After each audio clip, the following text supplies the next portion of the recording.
श्रोता बंधु आपण मानकु सादर नमस्कार। मु अरविंद होता ग्राम सागुनबाड़ी आपण मानक पई नेक्स्ट एक सुंदर कहानीटे आपण माने शेष पर्यंत निहाटी शुणिबे बोली मो आशा अछि। कहानी हला मने पड़े सही दिन अल्प किछि दिन तलर कथा।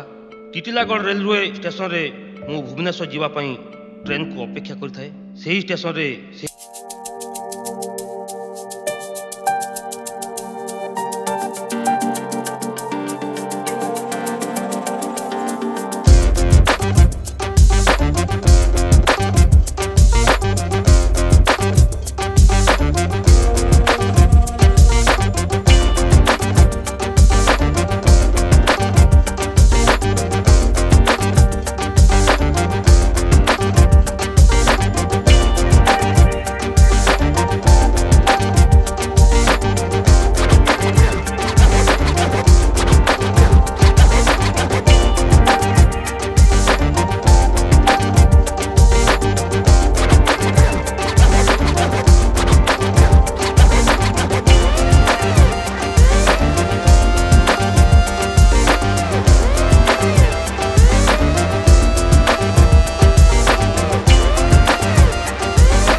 घटना को फेरी जावाक पड़िबो। सेही ठारू ही ए कहानी आरंभ होइछि। मो ना हेउछि राहुल। मो गाँ गोटे छोट मफसलिया गाँ। आम गाँव रे अनेक लोग चाष करे निर्भर करते। अल्प किछि लोके सरकारी चाकरी करते। तथापि आम गाँ लोके अशिक्षित नुहंती, समस्ते शिक्षित। पाठ पढ़ा पई आम गाँव रे प्रथम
सुविधा असुविधा विषय रे पचारि तापरे मु जानिबाकू पाइथिली ସେ ବ୍ୟକ୍ତି ଜଣକ ହେଉଛନ୍ତି ମୋ ବାପାଙ୍କ ଜଣେ ସାଙ୍ଗ।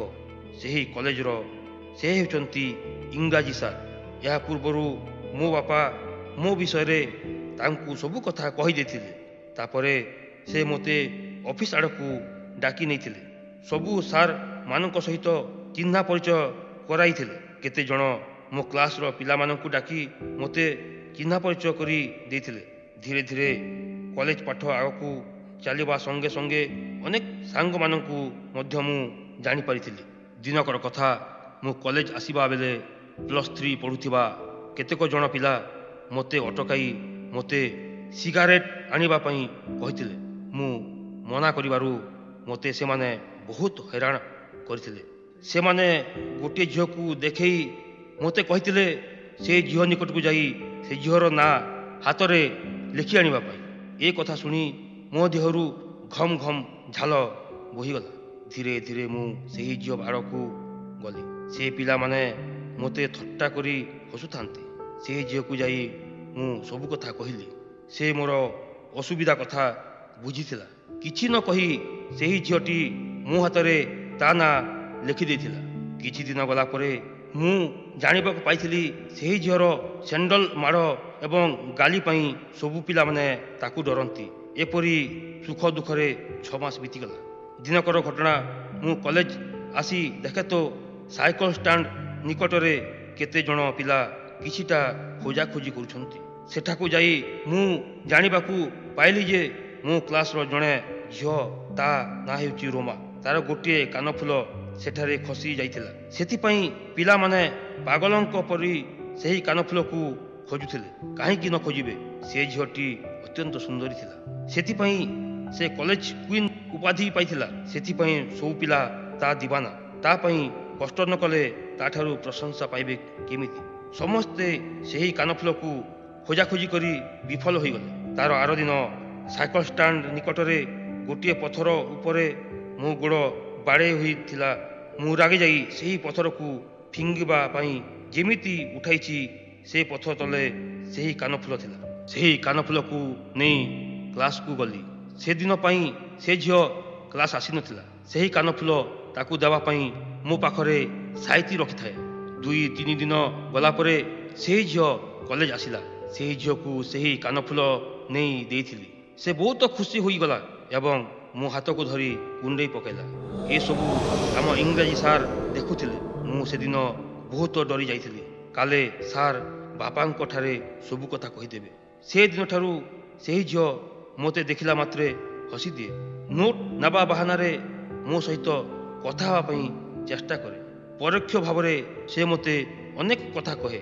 ତା କଥାକୁ, ଇସାରାକୁ ମୁଁ ଟିକେ ବି ବୁଝିପାରୁନଥିଲି। ଥରଟେ ଜଣେ ସାଙ୍ଗ ମୋତେ କହିଲା, ରାହୁଲ, ତୋତେ ସେଇ ଝିଅ ଭଲ ପାଉଛି।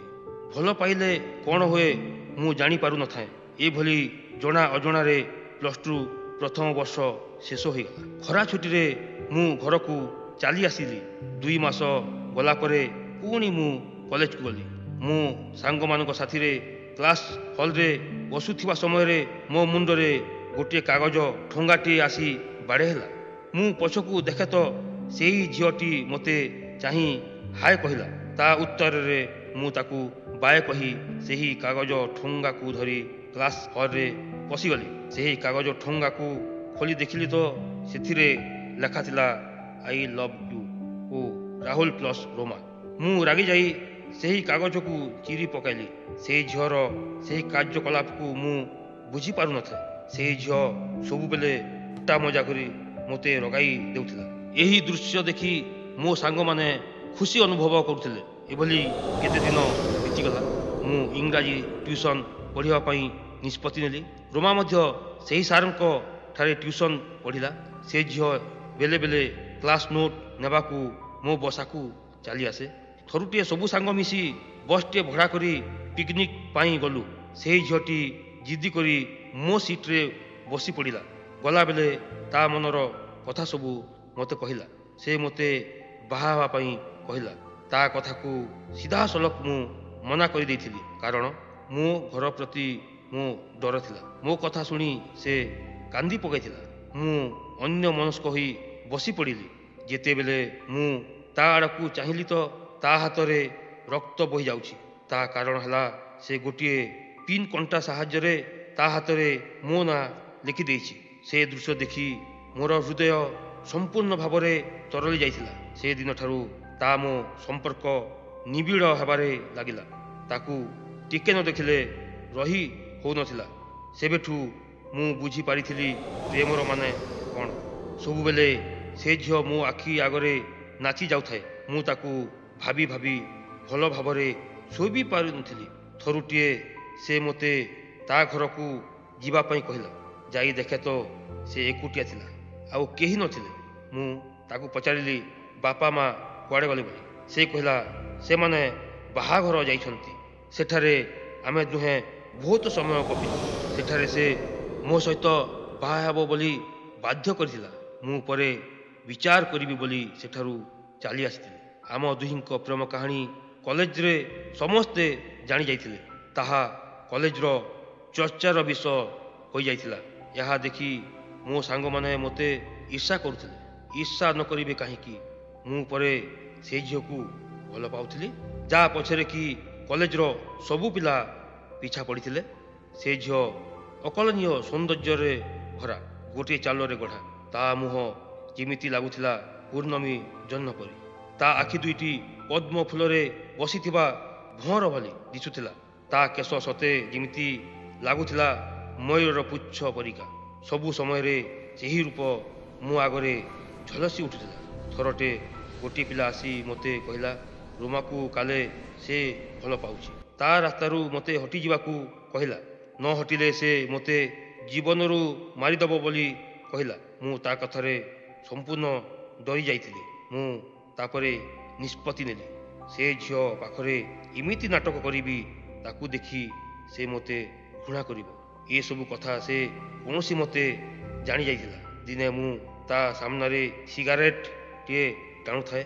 ସେ ଆସି ମୋତେ କହିଲା ମୁଁ ପରା ବିଶ୍ୱାସ ସହିତ କହୁଛି, ତୁମେ ଜୀବନରେ ପ୍ରଥମ ଥର ପାଇଁ ସିଗାରେଟ ଟାଣୁଛ।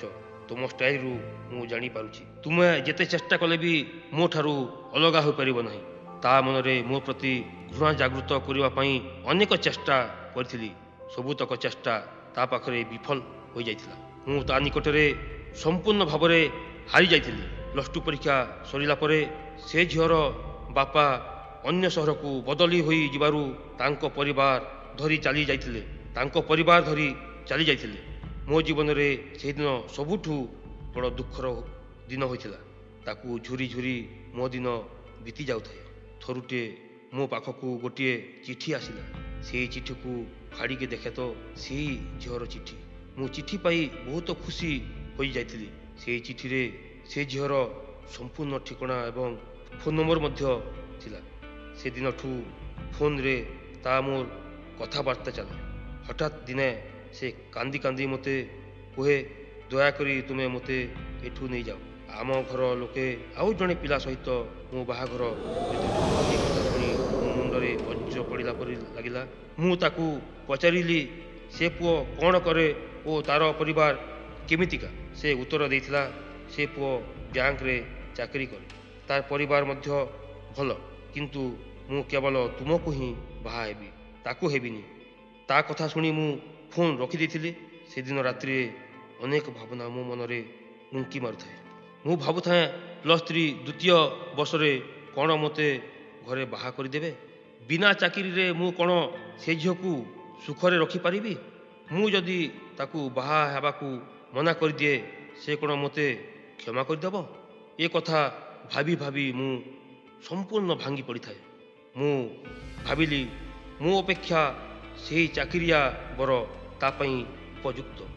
ମୋଠୁ ତା ପାଖରେ ସେ ସୁଖରେ ରହିପାରିବ। ତାକୁ ମୁଁ ଭଲ ପାଉଛି। ସେ ଯେଉଁଠାରେ ବି ଖୁସିରେ ରହିଲେ ମୋ ମନକୁ ଶାନ୍ତି ମିଳିବ। ତା ଆରଦିନ ରୋମା ପାଖକୁ ଫୋନ୍ କରିକି ଏସବୁ କଥା ବୁଝେଇ କହିଲି। ସେ ଜମା ବୁଝିଲାନି।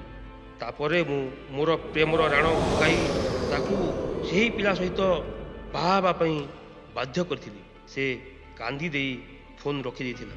ତା ବାହା କାର୍ଡ଼ ମଧ୍ୟ ମୋ ପାଖକୁ ଆସିଥିଲା। ମୋ ମନରେ ଗୋଟିଏ ଭାବନା ଆସିଥିଲା, ମୁଁ ଯଦି ସେ ବାହାଘରକୁ ଯିବି ସେ ଝିଅ ମୋତେ ଦେଖି କୌଣସି ଭୁଲ ପଦକ୍ଷେପ ନିଏ ତାହେଲେ ଅସୁବିଧା ହୋଇଯିବ ବୋଲି ମୁଁ ବାହାଘର ଯାଇନଥିଲି। ସେଦିନ ଠାରୁ ତାର ଏବଂ ମୋର ଭେଟ ହୋଇନଥିଲା। ସେହି ରେଲୱେ ଷ୍ଟେସନରେ ଯାହାକୁ ଦେଖିଥିଲି ସେ ହେଉଛି ସେଇ ଝିଅ ରୋମା। ସେଥିପାଇଁ ଆମେ ଦୁହେଁ ଦୁହିଁଙ୍କୁ ଦେଖି ଚମକି ପଡ଼ିଥିଲୁ ଓ ଆତ୍ମହରା ହୋଇଯାଇଥିଲୁ। ଭଲ ପାଇ ଭୁଲିଯିବା ନୁହେଁ ତ ସହଜ, ଜୀବନ ସାରା କନ୍ଦାଉଥାଏ ଛାତିର ଦରଜ। ଏସବୁ କଥା ମୋ ମନ ଭିତରେ ଚାପିକି ରଖିଛି, କାହାକୁ କହିପାରୁନାହିଁ। କାହାକୁ ବା କହିବି? ଅନ୍ୟକୁ କହିକି କି ଲାଭ ମିଳିବ? ସେଥିପାଇଁ ଏହାକୁ ମୋ ଜୀବନର ଗୋଟିଏ ବଡ଼ ଦୁର୍ଘଟଣା ଭାବି ଏଯାଏଁ ମନକୁ ସାନ୍ତ୍ୱନା ଦିଆଉଛି। ଧନ୍ୟବାଦ।